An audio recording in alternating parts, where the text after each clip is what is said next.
Hey there. If you've clicked on this video, you have heard the following question at some point. Is this coming to console? It's a question that is prolific through the entire farming simulator modding community. You can be absolutely certain that whenever you see a mod that hasn't already been advertised as a console release, people in the comments are going to ask, is this coming to console? Again, and again, and again, and again, and again, and again, and again, and again. Sometimes the answer is yes, but many times the answer is no, that the modder has no interest in bringing a mod to consoles, or the modder states that they simply can't. As a modder myself, I've been asked this question countless times and I've seen it asked for years. I've been wanting to make a video like this for a while, and I've decided that it's time. So today, let's go over the most common reasons that mod you were so excited about isn't coming to console, and let's dig into the details behind those reasons. First, we need to establish the most basic reason, and we need a little bit of background. Modding is already difficult, and making a mod that can go to all platforms is even more difficult. If you want to be a skilled modder, you have to learn a number of skills. Doing hard surface 3D modeling in a way that is appropriate for game assets, learning how to texture in a way that gels with the game engine used for Farming Simulator, the Giants engine, understanding XML language and how to write and adapt it for the things that you want to make, learning how to rig and animate things within the game engine, learning how to make niche visual effects for mods such as bending hoses and flowing grain animations, learning how to use third-party softwares like Photoshop, GIMP, Paint.net, Blender, and Substance Painter, and more in a variety of applications. And even more than that, any of these one skills can be a specialty job as a game developer. But as a modder, you have to have a certain baseline level of skill with many of these things depending on what you are making. The learning curve is incredibly steep depending on how ambitious you are, and most fans don't realize how steep that curve is. Even people that are brave enough to dip their toe into modding can be quickly overwhelmed with the number of things you need to know to make a halfway decent mod that doesn't have any errors. Therein lies one of the biggest obstacles, and something you need to understand. Just because a mod looks decent, doesn't have any errors, and runs fine on PC, does not mean that it is suitable to be downloaded and run on an Xbox or a PlayStation. You see, for a mod to be downloadable on the official Giants website or downloadable on a console, it first has to go through a testing process. If you're plugged into the Farming Simulator community, you're probably already aware of this, but in case you're not, here's how it goes. When a modder has a mod that they would like to be on all platforms, they have to upload it to Giants on their website through their modding profile. When it's your turn for your mod to be tested, which can be a wait of days or weeks, the mod is put through a multi-stage test to see if it meets all the criteria. The basic list of criteria is listed on a document on the Giants website, which I'll try to have a link to in the description below. This document covers a lot of the essentials, such as how the mod should look, how it should show up in the shops and menus in the game, how it should be named, the formats and sizes of all the files in the mod, the names of all the files in your mod, the price and capabilities of the mod, the amount of detail and polygons that can be included in the mod, the way the files in your mod are organized, the way the text inside the files in the mod are written and stored. The list goes on. And there's quite a lot of things that go into it. Needless to say, the standards for a PC mod and a console mod are vastly different. There are not requirements for a mod on PC. Nobody will stop you from uploading a completely broken mod that doesn't even work to some random mod website. This is completely the opposite of the ModHub experience. If you can understand that modding for PC is much easier and has almost no barriers compared to modding for consoles, then you can start to understand the most basic reasons modders don't mod for the ModHub. Let's get into those reasons now. The first reason is that many want modding to just stay as a hobby.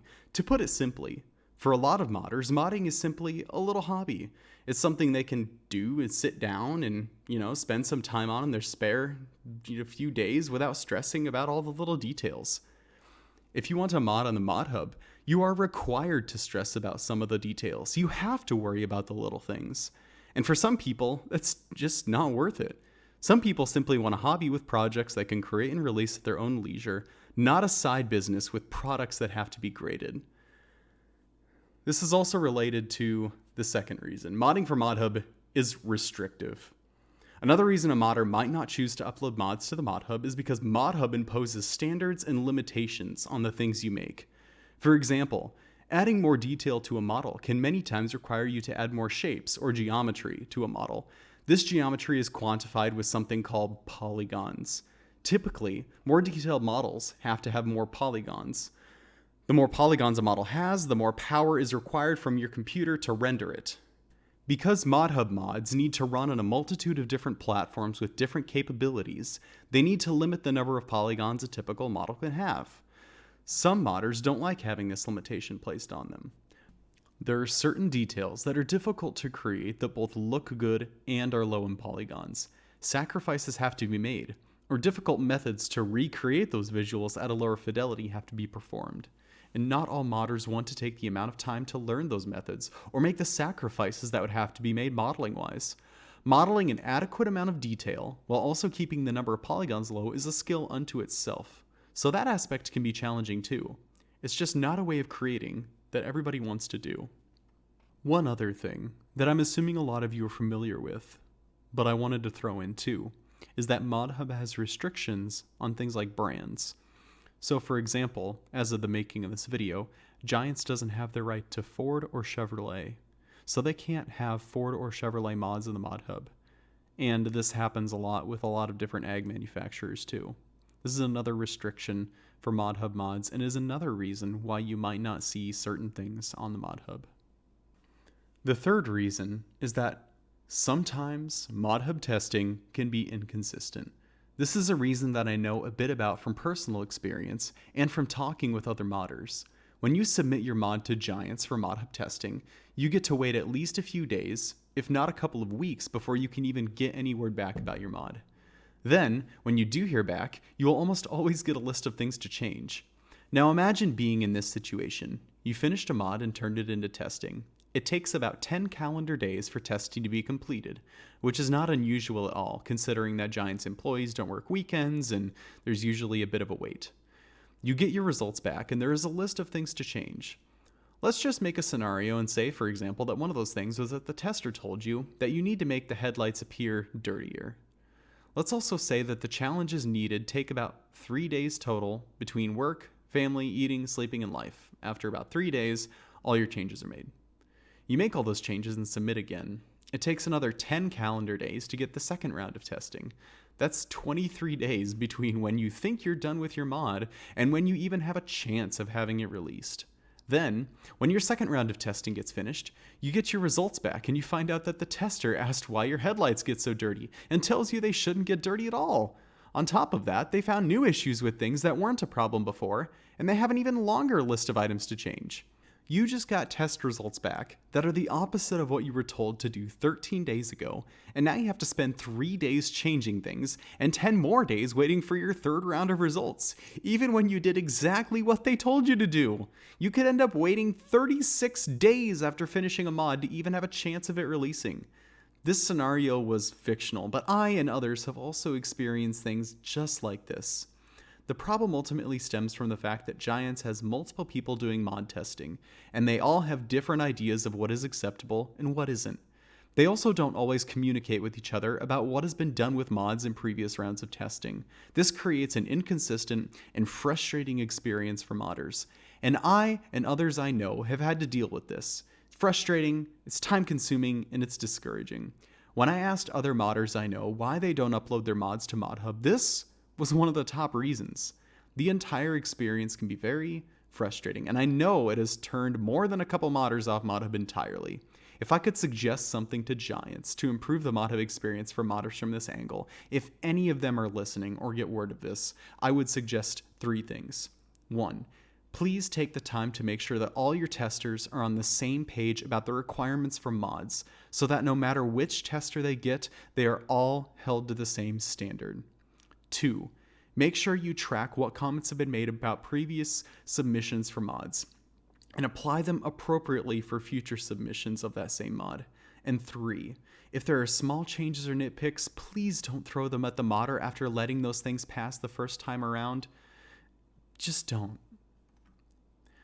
I want to share one more reason with you guys, and this is reason 4. Doing things the Giants way requires special tools. Giants, because they are a professional game studio, have a particular, more standardized way of making their content. And when you want to make a mod for ModHub, they want those mods to be consistent with the base game content they have made. To make content in the way Giants makes it requires both special software and special knowledge.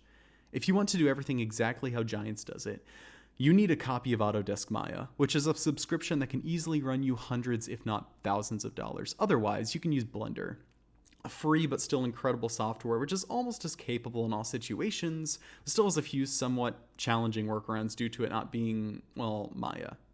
If you want to make accurate V-masks, there's almost nothing better than Adobe Substance Painter. This software can be purchased at a one-time price of $150, but only through Steam at the making of this video.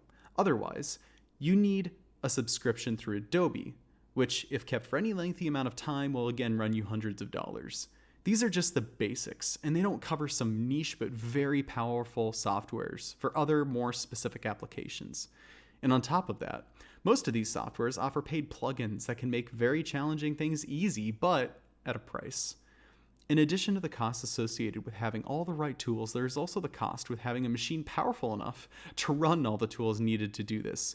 You don't have to have a rocket ship, but a computer just good enough to check emails and browse the web may not be strong enough to do modding. On top of this, there is also the difficult to obtain knowledge about using these softwares and generating the correct outputs. And in the vast majority of cases, this information is not provided by Giants themselves. I've had to learn so many specific things about the Giants process by hunting down and asking others in the community. And there is a large amount of learning on a very steep curve to be accomplished. To sum this point up, Giants does not provide all the tools or knowledge needed to make ModHub mods. Modders must pay for the tools and gather the information on their own. That in itself is a large barrier to ModHub style modding and is quite literally one that not everyone can afford to overcome. Well, that's all I really have to say about things. There are many reasons modders might choose to not make mods for the ModHub, but I've given you the most common 4. Thanks for checking out the video. I hope it was helpful. If you have any other discussions or things you want to point out, please let me know in the comments below. And let me know if you like the video essay style of stuff for Farming Simulator. I enjoy thinking about it and talking about it, and I think some of these things are important and they need to be said. Well, that's everything, guys. Thanks for watching, and take care.